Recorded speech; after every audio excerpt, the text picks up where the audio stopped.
Hi guys, welcome back to your channel trading edge. Bank Nifty और Nifty के daily analysis के video में आप लोगों का बहुत बहुत स्वागत है। कल बैंक निफ्टी की एक्सपायरी है, तो बैंक निफ्टी के लिए ओपन इंटरेस्ट चेक करेंगे, कुछ डेटा पॉइंट देखेंगे, रेंज ब्रेकआउट के स्टॉक्स देखेंगे और नॉर्मल एनालिसिस करेंगे कि पोजिशनल में ऑप्शन बायर ऑप्शन सेलर को किस तरह का फ़ायदा हो सकता है। तो चलते हैं, सीधा चलते हैं बैंक निफ्टी की ओर। तो देखिए, अब सबसे पहले हम जो सोमवार का वीडियो तो हमने बनाया नहीं था, तो हमने वीकली एनालिसिस का वीडियो जिन लोगों ने देखा हो तो उन लोगों ने एक चीज़ देखी होगी कि हमने एक लेवल डिटरमाइन किया था सोमवार के लिए। हमने कहा था कि इस लेवल के ऊपर हम एक छोटी सी बुलिश पोजीशन लेंगे अनटिल एंड अनलेस सेल करेंगे। वो लेवल था हमारा 47,954। देखिए, इस ये ट्रेंड लाइन हमने उसमें अंदर बताई थी। हमने 47,800 से 900 की रेंज के बीच दिया था और उसके बाद में हमने टारगेट दिया था अपर ट्रेंड लाइन 48,200 तक का हमारा टारगेट था। ठीक है, तो यहाँ पर क्या हुआ, सोमवार के दिन में एक्चुअली मार्केट ने गैप अप खुल लिया और उसके बाद में जब मार्केट 20 SMA पे था तो यहाँ पे हमने कॉल ऑप्शन बाय करा था। स्टॉप लॉस जस्ट 20 SMA के नीचे की एक कैंडल क्लोजिंग लगाई थी और मंडे के दिन ही 12:30 बजे तक हमारा मूवमेंट निकल गया था। उसके बाद में हमने कोई ट्रेड पूरे दिन भर नहीं ली थी। ठीक है, कल बिजीनेस की वजह से कोई एनालिसिस हम कर नहीं पाए, नहीं हमने वीडियो डाला था। और आज का मार्केट एक्चुअली काफ़ी ज़्यादा रेंज बाउंड था, तो सिर्फ ऑप्शन सेलिंग के लिए था, तो आज हमने उसमें ट्रेड नहीं ली थी। ठीक है, अब हम कल के लिए देख लेते हैं। कल बैंक निफ्टी एक्सपायरी है, तो कल के लिए कैसा मोमेंटम हो सकता है। तो देखिए, सबसे पहले इस पॉइंट को समझते हैं। अभी जिस बैंक निफ्टी जिस लेवल पे ट्रेड कर रहा है और जिस तरीके से होल्ड कर रहा है, तो डेली चार्ट के अंदर हमने कहा था कि ये जो लेवल हमने दिया था ये पिछले वीक का हाई था। हमने कहा था इसके ऊपर अगर बुधवार, गुरुवार या शुक्रवार के दिन अगर कोई वीकली कैंडल क्लोज कर देता है, शुक्रवार का कैंडल, अगर शुक्रवार तक का कैंडल इस लेवल के ऊपर क्लोजिंग करने में सक्षम हो जाता है शुक्रवार तक मार्केट, तो फिर जो बैंक निफ्टी का ट्रेंड है वो up again buy on dip में चला जाएगा। इस वक्त जो है मार्केट का ट्रेंड रेंज बाउंड चल रहा है। अपर लेवल ये है, यहाँ पर 48,600 पर रेजिस्टेंस है और 47,000 पर सपोर्ट हो चुका है बिकॉज ऑफ द लो। ठीक है, ये डायनेमिक्स चेंज होते हैं, ये वीक बाय वीक हमेशा चेंज होते रहते हैं। तो वीकली लो और वीकली हाई सबसे ज़्यादा इंपॉर्टेंट लेवल होता है, उस हिसाब से ये चीज़। अब ये it's a simplest form of डाउ थ्योरी। अगर आप चाहते हैं कि डाउ थ्योरी पर कोई वीडियो बने तो वीडियो को ज़्यादा से ज़्यादा शेयर करें और लाइक करें और कमेंट करें। ठीक है, अब हम आगे की चीज़ देख लेते हैं कि अभी आज का जो कैंडल बना है, आज फॉर्म हुई है डोजी कैंडल। ठीक है, और ये परफेक्ट डोजी है। ठीक है, ये कैंडल परफेक्ट डोजी है। इसके बाद में ना एक्चुअली ट्रेंड हमेशा चेंज होता है। कल हमने एक चीज़ और कही थी कि यहाँ पर जो सोमवार के लिए एक्चुअली फ्राइडे के एनालिसिस में, कि ये जो क्लोजिंग थी आज 20 SMA को टच करके रजिक्शन आया है डेली चार्ट के अंदर। अब क्या हुआ था, सोमवार के दिन मार्केट ही गैप 20 SMA के भी ऊपर खुल गया, तो सोमवार के दिन थोड़ा सा बुलिश ट्रेड ली जा सकती थी बिकॉज प्राइस एक्शन और इंडिकेटर दोनों कंफर्मेशन दे रहे थे। एट द सेम टाइम जो था 15 मिनट के चार्ट में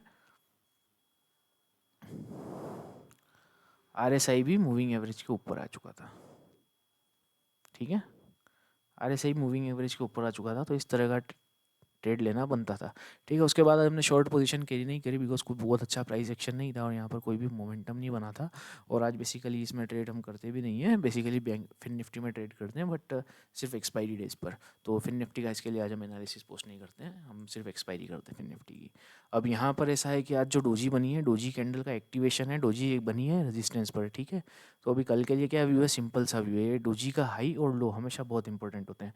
तो अगर कल डोजी के हाई के लो के नीचे ही अगर प्राइस एक्शन खुल जाता है, 15 मिनट का कोई कैंडल इस तरह का प्राइस एक्शन बनता है, तो शॉर्ट किया जा सकता है। और टारगेट हम लोअर एंड रखेंगे, एटलीस्ट 47,800 तक का हमारा टारगेट रहेगा, जो प्रीवियस का ब्रेकआउट लेवल है। ठीक है, उसके आगे फिर उसको ट्रेल करते हुए चलेंगे। ठीक है ना, ट्रेलिंग कैसे, ट्रेलिंग में हम वेट करेंगे कि RSI दोबारा से मूविंग एवरेज के ऊपर आ जाए। अगर इस तरह के जैसे कि अभी ये आ रहा है ना, और अगर इसका हाई क्रॉस हुआ तो हम बुलिश ट्रेड भी ले लेंगे, बट बुलिश ट्रेड में टारगेट प्लान करेंगे 48,000 तक का मैक्सिमम।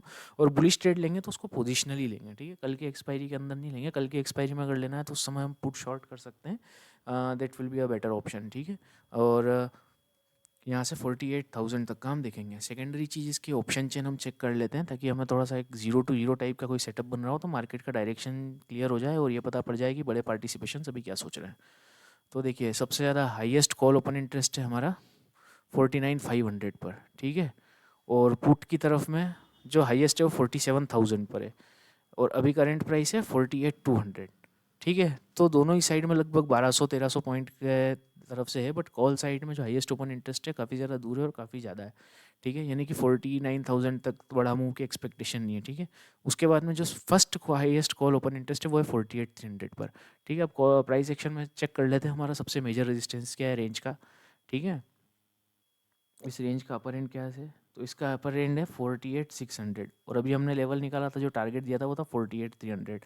इट मीन्स कि अगर कल 48,300 12 बजे या 2 बजे के बाद ट्रेड हुआ ना, अगर 2 बजे के बाद क्रॉस होता है खास तौर पे, तो काफ़ी अच्छा मूव मिल सकता है। इंजेक्शन कैंडल बनते हैं ऑप्शंस के स्ट्राइक प्राइस के अंदर, जिसमें 6 रुपये की ऑप्शन जो रहती है कॉल ऑप्शन, वो 100 रुपये तक भी जाती है। तो 2 बजे के बाद का हम वेट करेंगे 48,300 ब्रेक होने का, ठीक है। Eight the same time put side में चेक कर लेते हैं, तो पुट साइड के अंदर है 48,000। इट मीन्स अगर कल 47,800 का लेवल ब्रेक होता है, ठीक है। ये एक्चुअली इसका कारण ये है कि open interest sorry future, open interest जो बनता है वो फ्यूचर के प्राइस से निकलता है ना कि स्पॉट प्राइस पे। हम जो प्राइस एक्शन देख रहे हैं स्पॉट प्राइस पे दिख रहे हैं, यानी कि जो 48,000 है ये फ्यूचर का है, ठीक है। 48,300 ये जो कॉल ओपन इंटरेस्ट है ना हाईएस्ट, जो 48,300 पे, ये बेसिकली 48,100 के आसपास ही स्पॉट में रेजिस्टेंस डलेगा। एट द सेम टाइम जो ये निचली साइड पे दिख रहा है ना, ये 48,000, ये निचले साइड का स्कोप है 47,800 तक का। तो थोड़ा सा इस बात को ध्यान से रखिएगा कि ओपन इंटरेस्ट जो है फ्यूचर के स्ट्राइक प्राइस पे बनता है, ना कि स्पॉट पे, ठीक है। ये एक्सपायरी के दिन फिर एडजस्टमेंट होते हैं इसके कारण, इस वजह से स्पॉट के प्राइस को लास्ट में डिस्काउंट करता है 2 बजे के बाद में, ठीक है। तो इसी कारण से बहुत सी बार इंजेक्शंस लगते हैं। तो अभी इस तरीके से प्लानिंग की जा सकती है। लो ब्रेक हुआ तो टारगेट हमने बता दिया है शॉर्ट, और 48,800 के नीचे अगर सेम टाइम पे ब्रेक होता है 2 बजे के बाद, तो पुट साइड के अंदर भी काफ़ी फास्ट मोमेंटम आ सकता है डाउन साइड का, और पुट साइड में भी इंजेक्शन लग सकते हैं। तो वो अपॉर्चुनिटी का फ़ायदा कल बैंक निफ्टी की एक्सपायरी में उठाया जा सकता है। अब सीधा चलते हैं निफ्टी की ओर। देखिए निफ्टी के अंदर जैसे ही मार्केट गैप अप खुला था, निफ्टी के अंदर अच्छी बड़ी गैप अप ओपनिंग हुई थी, और ये जो निफ्टी ने जो कैंडल बनाई है ये एक्चुअली हैमर कैंडल है, बट ये एक्चुअली जब टॉप पे बनती है तो इसे हैंगिंग मैन बुलाया जाता है। ये कैंडल एक्चुअली ट्रेंड में इंडिसिसिवनेस बताती है, और ये रिवर्सल कैंडल है, मतलब यहाँ से कि रिवर्सल आने के चांसेस हो जाते हैं जब ट्रेंड अच्छा स्ट्रेच होकर निकलता है, ठीक है। अभी ब्रेकआउट जो हुआ था ये हमारा हुआ था शुक्रवार के दिन पे, ये सोमवार के दिन हुआ था, सॉरी शुक्रवार सोमवार लास्ट टाइम पे हमने जो था फ्राइडे का वीकली एनालिसिस के वीडियो में बताया था। ये जो सोमवार के दिन जब ब्रेकआउट हुआ था और मंगलवार के दिन फिर अगेन गैप अप खुल गया था, तो आज थोड़ा सा स्वाभाविक सा था। अभी इसके अंदर बहुत सिंपल सा व्यू है कि हाई की जगह पे हम लो ब्रेक होने पे ध्यान देंगे निफ्टी में, और इसका थोड़ा सा रीज़न हम चेक करेंगे। अगर लो ब्रेक हुआ तो फिर निफ्टी काफ़ी तेज़ी से जो है ये कैंडल का मोमेंटम खा सकता है, ठीक है। तो फर्स्ट टारगेट हम रखेंगे 21,900 को, यानी कि ब्रेक का किसका वेट करेंगे 21,953 का, ठीक है। Eight the same time 15 minute के अंदर हम देखेंगे कि आरएसआई भी ओवरसोल्ड हो, ठीक है। यहाँ पर फ्लैट खुलते हुए आरएसआई ओवरसोल्ड होगा, ठीक है। फर्स्ट टारगेट हम रखेंगे गैप फिलिंग का 21,900 का, ठीक है। टारगेट अभी बड़ा प्लान नहीं करेंगे डाउन साइड का ना ही अप साइड का, और अगर वहाँ से भी ब्रेक हो गया तो फिर पिछली रेंज का जो पिछली जो बुलिश कैंडल थी सोमवार की, वो पूरी तेज़ी है निफ्टी जो है खा जाएगा, तो वो 21,700 800 तक जा सकता है, ठीक है। अभी निफ्टी के अंदर यही प्रोबेबिलिटी है, ठीक है। और ये गिरेंगे तो फिर बैंक निफ्टी में पुट साइड में इंजेक्शन स्टार्ट हो जाएंगे, और काफ़ी ज़्यादा तेज़ से प्रीमियम ऐड होने लग जाएगा पुट साइड की स्ट्राइक प्राइस में, ठीक है। अब सीधा हम चलते हैं स्टॉक्स की ओर, ठीक है। सबसे पहला स्टॉक है हमारा ABFRL, Aditya Birla fashion and retail limited, ठीक है। इसके अंदर देखिए अच्छा सेटअप बन रहा है, 2-3 इनसाइड कैंडल बन चुकी है। इसके अंदर शॉर्ट साइड का setup, short side long side दोनों ही साइड के सेटअप पे ध्यान दिया जा सकता है, बिकॉज जो है आरएसआई जो है अभी मूविंग एवरेज से एकदम बराबर चल रहा है, और 2 कैंडल है, और पैटर्न में जो है इसने एक अच्छा जो है प्राइस एक्शन का पैटर्न बनाया डब्ल्यू काइंड ऑफ। तो अगर आज का हाई ब्रेक हो जाता है, ठीक है, तो 2 दिन का हाई ब्रेक होगा, उसके बाद में आप अपर साइड में बड़ा मूव के लिए प्लान कर सकते हैं 240 तक, यानी कि 235 का लेवल ब्रेक होते से ही 240 तक के लिए कॉल ऑप्शन बाई किया जा सकता है। टारगेट ये रहेगा 1-2 दिन के पोजिशनल में बाई करिएगा, इंट्राडे में नहीं करिएगा, बट अगर इंट्राडे में टारगेट मिल जाए तो एग्जिट ले लीजिएगा, रिस्क नहीं ली जाएगी, ठीक है। अभी सेकेंड स्टॉक है हमारा पेल।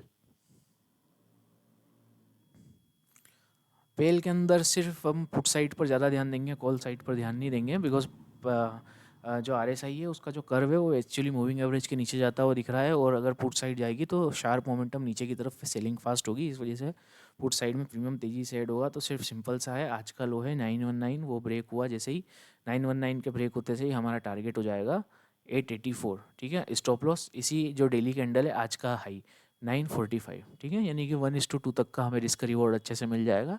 पेल के अंदर। तो आज सिर्फ 2 स्टॉक ही हमारे पास में। अब ब्रेड चेक कर लेते हैं ताकि निफ्टी इंटरनली क्या करना चाह रहा है वो चीज़ चेक कर लेते हैं। सबसे पहले हम देख लेते हैं किन स्टॉक्स में 100 करोड़ से ऊपर का एक्यूमुलेशन आया है। तो 103 स्टॉक्स है जिनके अंदर आज जो है 100 करोड़ से ऊपर का एक्यूमुलेशन आया है। और हम पिछले बहुत दिनों से एक चीज़ कह भी रहे हैं कि एक्यूमुलेशन और डिस्ट्रीब्यूशन की तरफ थोड़ा सा भी ध्यान दे करके चलेंगे, बिकॉज ये ब्रेड जो है इंटरनली चेंज होती रहेगी, निफ्टी ऊपर जाता रहेगा, बट स्टॉक्स में बाइंग सेलिंग आना बराबर में शुरू हो जाएगी। जो बहुत टाइम से हमारे वीडियो देख रहे हैं जानते होंगे कि डिस्ट्रीब्यूशन के स्टॉक्स में जब निफ्टी ने बहुत बड़ी रैली दी थी तो सिर्फ 40-45 स्टॉक आ रहे थे और अभी 100 आने लग गए हैं। और एक्यूमुलेशन सिर्फ उतने में ही हो रहा है जितने की पहले हो रहा था, यानी कि डिस्ट्रीब्यूशन के स्टॉक्स जो है बढ़ रहे हैं और एक्यूमुलेशन वहीं के वहीं ठहर रहा है।